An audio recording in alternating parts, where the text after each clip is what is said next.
രാഷ്ട്രീയത്തിലും നിയമരംഗത്തും പുതിയ വഴിത്തിരിവിന് സാധ്യത ഒരുക്കിക്കൊണ്ട് ശബരിമലയിലെ സ്വർണ്ണപ്പാളികൾ കാണാതായ സംഭവത്തിന് അന്താരാഷ്ട്ര മാനം ആരോപിച്ച പ്രതിപക്ഷ നേതാവ് രമേശ് ചെന്നിത്തല പുരാവസ്തു കള്ളക്കടത്ത് സംഘങ്ങൾക്ക് ശബരിമല മോഷണവുമായി ബന്ധമുണ്ടെന്ന് ചൂണ്ടിക്കാട്ടി അദ്ദേഹം പ്രത്യേക അന്വേഷണ സംഘത്തെ നയിക്കുന്ന ADGP വെങ്കടേഷിന് നിർണായക കത്ത് നൽകി. രാജ്യാന്തര കരിഞ്ചന്തയിൽ കാണാതെ പോയ സ്വർണ്ണപ്പാളികളുടെ ഇടപാട് ഏതാണ്ട് 500 കോടി രൂപയുടേതാണ് എന്ന് വിശ്വസനീയമായ വിവരം ലഭിച്ചതായി രമേശ് ചെന്നിത്തല കത്തിൽ പറയുന്നു. ശബരിമലയിൽ നടന്നത് ഒരു സാധാരണ മോഷണമല്ല, മറിച്ച് അന്താരാഷ്ട്ര മാനങ്ങളുടെ വൻ ഗൂഢാലോചനയാണ് ഈ കേസിനെ കൂടുതൽ ഗൗരവകരമാക്കുന്നത്.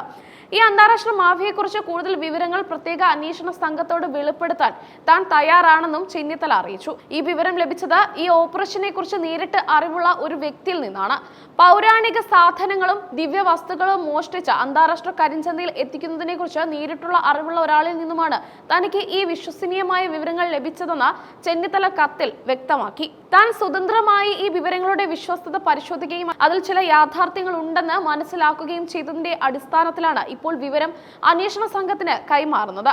ഈ നിർണായക വ്യക്തി പൊതുജന മധ്യത്തിൽ വിവരങ്ങൾ വെളിപ്പെടുത്താൻ തയ്യാറല്ല. എന്നാൽ പ്രത്യേക അന്വേഷണ സംഘവുമായി സഹകരിക്കാനും കോടതിയിൽ മൊഴി നൽകാനും അദ്ദേഹം തയ്യാറാണെന്ന് രമേശ് ചെന്നിത്തല അറിയിച്ചു.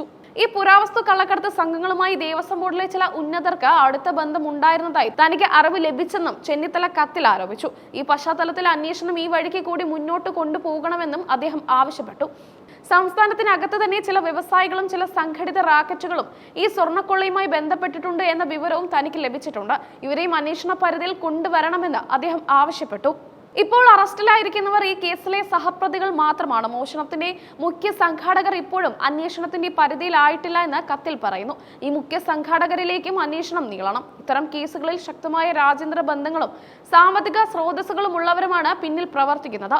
ഈ പുരാവസ്തു കടത്തിലെ മുഖ്യ സംഘാടകർ ഇപ്പോഴും അന്വേഷണ പരിധിക്ക് പുറത്താണുള്ളതെന്നും കത്തിൽ പറയുന്നു. ഈ കേസിൽ പ്രത്യേക അന്വേഷണ സംഘം ചോദ്യം ചെയ്ത ആഭരണ വ്യാപാരി ഗോവർദ്ധൻ വെറും ഇടനിലക്കാരൻ മാത്രമാണ് എന്നും കത്തിൽ പറയുന്നുണ്ട്.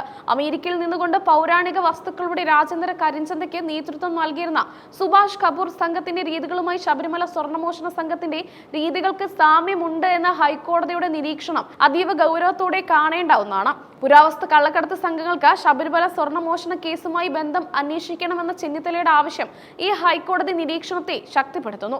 പ്രത്യേക അന്വേഷണ സംഘം വ്യാപകമായ അന്വേഷണം നടത്തിയിട്ടും ശബരിമലയിൽ നിന്നും നഷ്ടപ്പെട്ട സാധന സാമഗ്രികൾ ഇതുവരെ കണ്ടെത്താനായിട്ടില്ല. ഇത് വിഷയത്തിലെ രാജ്യാന്തര ബന്ധങ്ങളെ കൂടുതൽ സൂചിപ്പിക്കുന്നുവെന്ന് ചെന്നിത്തല ചൂണ്ടിക്കാട്ടുന്നു.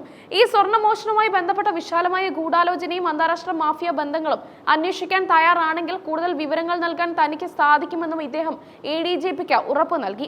മുഖ്യമന്ത്രി പിണറായി വിജയൻ ശബരിമല സ്വർണ്ണക്കൊള്ള കേസിൽ മികച്ച അന്വേഷണമാണ് നടക്കുന്നതെന്നും ED ഇടപെടേണ്ട സാഹചര്യമില്ലെന്നും കഴിഞ്ഞ ദിവസം അഭിപ്രായപ്പെട്ടതിന് തൊട്ട് പിന്നാലെയാണ് പ്രതിപക്ഷ നേതാവിന്റെ ഈ നിർണായക കത്ത്.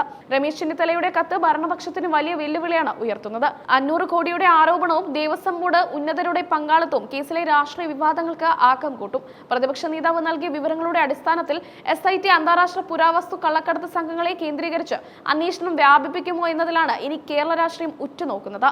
ഈ കാണാപ്പുറത്തുള്ള അന്താരാഷ്ട്ര മാനങ്ങളെ കുറച്ചുകൂടി അന്വേഷിക്കണമെന്ന ചെന്നിത്തലയുടെ ആവശ്യം എത്രത്തോളം ഗൗരവമായി പോലീസ് പരിഗണിക്കുമെന്നതിനെ ആശ്രയിച്ചിരിക്കും ഈ കേസിന്റെ ഭാവി. ഒരു സമാന്തര അന്വേഷണത്തിനോ കൂടുതൽ ഏജൻസികളുടെ ഇടപെടലിനോ ഈ വെളിപ്പെടുത്തൽ വഴി ഒരുക്കുമോ എന്നും കണ്ടറിയണം.